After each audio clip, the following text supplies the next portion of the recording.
உடுமலைப்பேட்டையில் இளைஞர் சங்கர் கொலை செய்யப்பட்டதை கண்டித்து வரும் 21ஆம் தேதி மக்கள் நல கூட்டணி சார்பில் ஆர்ப்பாட்டம் நடத்தப்படும் என விடுதலை சிறுத்தைகள் கட்சித் தலைவர் திருமாவளவன் தெரிவித்துள்ளார்.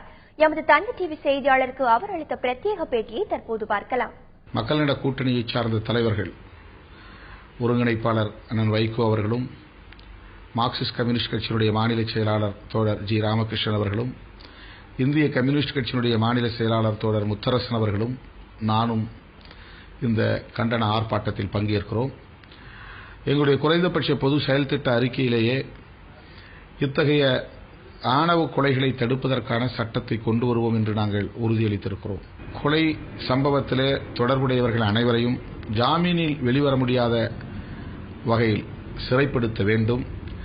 சிறையில் வைத்துக்கொண்டே வழக்கை விரைந்து முடிக்க வேண்டும். அவர்களை ஜாமீனில் வெளியிட்ட பின்னர் வழக்கை விசாரிப்பதில் எந்த பொருளும் இல்லை. ஆகவே அவர்களை சிறையில் வைத்தே வழக்கை விசாரித்து கடும் தண்டனை வழங்க வேண்டும் என்றும் வலியுறுத்துவோம்.